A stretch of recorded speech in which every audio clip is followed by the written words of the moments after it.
tous et merci infiniment d'être présents sur le Salon international Innovation et Santé de Santexpo. Et nous sommes aujourd'hui donc le mardi 18 mai 2022 et au cours duquel nous avons l'immense plaisir pour managersanté.com d'être accueillis sur le stand de la CASDEN, donc notre partenaire que nous remercions chaleureusement, et au cours de laquelle nous avons la possibilité pendant ces 3 jours de recevoir un certain nombre d'experts, des acteurs fortement impliqués dans le système de l'offre de soins sur le plan national. Et nous avons le plaisir de recevoir aujourd'hui Karim Amri, qui est donc directeur d'établissement et qui est un grand spécialiste en tous les cas des problématiques structurelles et notamment sur les questions financières de nos établissements de santé et d'ailleurs contributeur de nombreux articles spécialisés évidemment sur la question des finances et puis contributeur très apprécié en tout cas sur l'ouvrage qu'on a publié notamment sur les innovations des structures de santé en France. Alors bonjour cher Karim Amri, donc nous sommes ravis de te recevoir à nouveau sur ce plateau. Et la première question qu'on voudrait te poser, c'est nous sommes dans une actualité, je dirais, de notre système de santé assez foisonnante, dans un contexte aussi de transformation. Il y a des questions centrales, notamment sur la question de la maîtrise de la dépense, mais aussi des enjeux et des défis à relever, notamment sur des questions RH, mais aussi pour des questions plus globales sur le périmètre territorial de l'offre de soins. Alors, quel regard portes-tu dans l'actualité du moment, dans le contexte évidemment que nous connaissons aujourd'hui de la crise sanitaire? Alors, tout d'abord, merci à toi Jean-Luc et aux organisateurs, bien sûr à managersanté.com, à la CASDEN qui nous accueille dans ce beau stand, et également au groupe LEH avec qui, comme tu le sais, on a contribué à un magnifique ouvrage.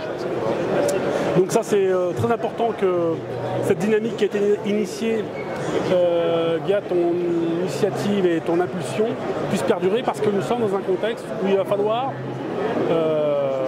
de façon, j'allais dire presque inéluctable, travailler sur l'amélioration du système de santé. Donc ça me permet effectivement de rebondir sur ta première question, à savoir sur ce que je pense du système aujourd'hui. Et j'ai malheureusement aujourd'hui pas de bonnes nouvelles à vous annoncer. Le système est très en difficulté. Du fait, comme vous le savez, vous l'avez bien vu dans le cadre de ce salon, il y a un vrai problème d'attractivité. L'hôpital n'est plus attractif. Le système de santé est, j'aurais tendance à dire, encore plus cloisonné qu'il ne l'a été. Et donc nous sommes dans une certaine forme de système grippé. Ce qui ne veut pas dire que notre système est manifestement hors circuit, mais il va falloir effectivement qu'on prenne ces enjeux de façon la plus importante pour pouvoir effectivement travailler sur des pistes sérieuses d'amélioration. Alors aujourd'hui, le principal enjeu que je vois, c'est la question de l'attractivité, notamment des personnels soignants. Il n'y a pas un hôpital aujourd'hui qui ne m'a pas contacté, pour lequel je suis en contact dans le cadre d'une mission de conseil, qui ne me fait pas état de situations très complexes en matière de recrutement paramédical. Ce qui est d'ailleurs un paradoxe. On n'a jamais eu un taux d'emploi assez fort, il y a un taux de chômage qui baisse, on a des offres d'emploi qui sont quand même très importantes, mais malgré cela, nous avons du mal à trouver ces personnels essentiels au système. Alors, nous sommes au salon international annuel très attendu. Tous les acteurs de l'écosystème sont représentés.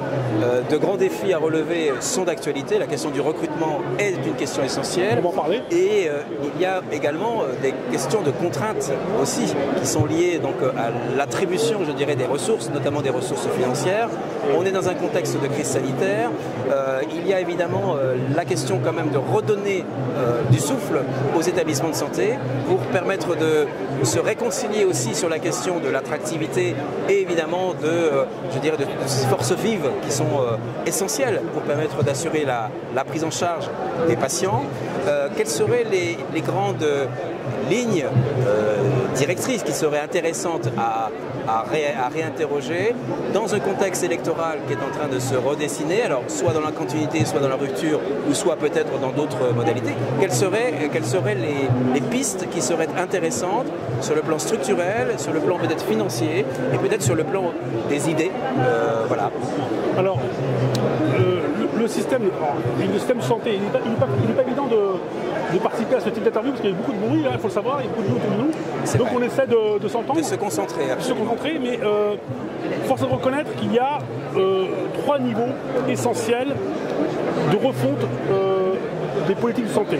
Le premier niveau, c'est un niveau en lien avec le pilotage et la gouvernance. D'accord. Là, manifestement, la question de la centralisation, déconcentration, la centralisation, décentralisation est une question à creuser et à travailler collectivement avec les acteurs de terrain, mais pas seulement les acteurs de terrain, également les acteurs des collectivités territoriales qui, comme tu le sais, mon cher Jean-Luc, oui. Dans le cadre de la loi décentralisation, permet aujourd'hui aux collectivités de financer directement les structures de santé, publiques et ou privées. Donc, il faut qu'on arrive à mettre en place des groupes de travail qui vont permettre d'imaginer une nouvelle gouvernance du système. Décloisonné, adapté sur le territoire, alors, avec les représentants des territoires. Absolument, représentants de territoire, représentants des ARS, en lien aussi avec ce les élus locaux. Les élus locaux, bien sûr, les représentants des fédérations, oui. Et aussi l'ensemble des représentants des corporations professionnelles. Très important, pour qu'ils puissent avoir effectivement une nouvelle dynamique de gouvernance sur l'échelon territorial. Ça, c'est mon premier, à mon avis, premier objectif. C'est important, c'est de remettre en place une nouvelle gouvernance territoriale. Important.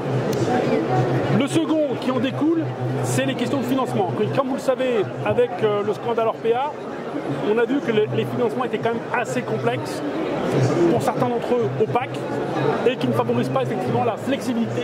Et la lisibilité peut-être aussi de l'allocation de ces différentes...